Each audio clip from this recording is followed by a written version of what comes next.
नमस्ते दोस्तों, आज मैं आपको बताने जा रही हूँ पिंडदान करने की परंपरा क्यों है, यानी कि पितरों का पिंडदान क्यों किया जाता है। हिंदू धर्म में पिंडदान की परंपरा वेद काल से ही प्रचलित है। मरणोपरांत पिंडदान किया जाता है। 10 दिन तक दिए गए पिंडों से शरीर बनता है। क्षुधा का जन्म होते ही 11वें व 12वें दिन सूक्ष्म जीव श्राद्ध का भोजन करता है। ऐसा माना जाता है कि 13वें दिन वह यमदूतों के इशारे पर नाचता हुआ यमलोक चला जाता है। पितरों के मोक्ष के लिए यह एक अनिवार्य परंपरा है और इसका बहुत अधिक धार्मिक महत्व है। योग वशिष्ठ ने बताया गया है, आदु मृता वयमिति बुद्ध्यन्ते तदनुक्रमात् बंधु पिंडा दिदानेन प्रोत्पन्ना यवा वेदिना। अर्थात प्रेत अपनी स्थिति को इस प्रकार अनुभव करते हैं कि हम मर गए हैं और अब बंधुओं के पिंडदान से हमारा नया शरीर बना है। क्योंकि यह अनुभूति भावनात्मक ही होता है, इसलिए पिंडदान का महत्व उससे जुड़ी भावनाओं की बदौलत ही होता है। ये भावनाएं प्रेतों पितरों को स्पर्श करती है। पिंडदान निधि पाकर पितृगण प्रसन्न होकर सुख समृद्धि का आशीर्वाद देते हैं और पितृलोक को लौट जाते हैं। जो पुत्र इसे नहीं करते उनके पितर उन्हें श्राप भी देते हैं।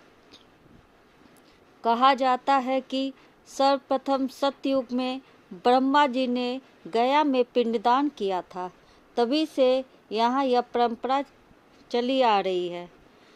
पितृपक्ष में पिंडदान का विशेष महत्व है।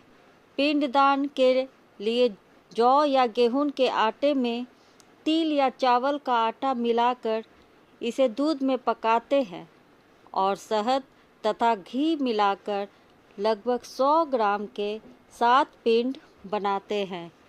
एक पिंड मृत आत्मा के लिए और 6 जिन्हें तर्पण किए जाते हैं उनके लिए समर्पित करने का विधान है। प्राचीन काल में पिंडदान का कार्य वर्ष भर चलता था। यात्री 360 वेदियों पर गेहूं, जौ के आटे में खोया मिलाकर तथा अलग से बालू के पिंड बनाकर दान करते थे। अब विष्णु मंदिर, अक्षयवट, फल्गु और पुनपुन नदी, रामकुंड, सीताकुंड, ब्रह्मा, मंगल गौरी, कागवली, वैतरणी तथा पंचायत तीर्थों सहित 48 वेदियों से शेष है जहाँ पिंडदान किया जाता है। वायु पुराण में वर्णित गया महात्म्य कथा अनुसार ब्रह्मा ने सृष्टि रचते समय गयासुर नामक एक दैत्य को उत्पन्न किया। उसने कुल्हाल पर्वत पर घोर तपस्या की, जिससे प्रसन्न होकर विष्णु ने वर मांगने को कहा। इस पर गयासुर ने वर मांगा, मेरे स्पर्श से सूर, असुर, कीट, पतंग, पापी, ऋषि, मुनि, प्रेत आदि पवित्र होकर मुक्ति प्राप्त करे। उसी दिन से गयासुर के दर्शन और स्पर्श से सभी जीव मुक्ति प्राप्त कर वैकुंठ जाने लगे। कूर्म पुराण में कहा गया है, गया तीर्थम परम गृहन गुहनम पितृनाम चाति वल्लभम कृत्वा पिंड प्रदानम तु न भूयो जायते नरः सकृद गया भिगमनम कृत्वा पिंडम ददाति य तारिताः पितरस्तेन यास्यन्ति परमां गतिम। अर्थात गया नामक परम तीर्थ पितरों का अत्यंत प्रिय है। यहाँ पिंडदान करके मनुष्य का पुनः जन्म नहीं होता। जो एक बार भी गया जाकर पिंडदान करता है उसके द्वारा तारे गए पितर परम गति को प्राप्त करते हैं और नरक आदि कष्ट प्रद लोकों से मुक्त हो जाते हैं। कूर्म पुराण में आगे यह भी लिखा है कि वे मनुष्य धन्य है जो गया में पिंड दान करते हैं। वे माता पिता दोनों के कुल की 7 पीढ़ियों का उद्धार कर स्वयं भी परम गति को प्राप्त करते हैं। पिंडदान का अधिकार पुत्र के या वंश के किसी अन्य पुरुष को ही होता है, किंतु 1985 में मिथिला के पंडितों द्वारा स्त्रियों को भी पिंडदान का अधिकार दे दिया गया है। इस संबंध में सीता जी द्वारा दशरथ को किए गए पिंडदान का आख्यान प्रसिद्ध है। सीता द्वारा पिंडदान कहा जाता है कि राम, लक्ष्मण और सीता जब पिता दशरथ का पिंडदान करने गए तो फल्गु नदी के तट पर पहुंचे तो वे सीता को छोड़कर पिंड सामग्री जुटाने चले गए। इस बीच आकाशवाणी होने से पता चला कि शुभ मुहूर्त निकला जा रहा है, अतः सीता ही पिंडदान कर दे। स्थिति को देखते हुए सीता ने गायों फल्गु नदी तब सीता ने सभी साक्षियों को उसकी पुष्टि करने को कहा, तो वट वृक्ष के अलावा किसी ने साक्षी नहीं दी।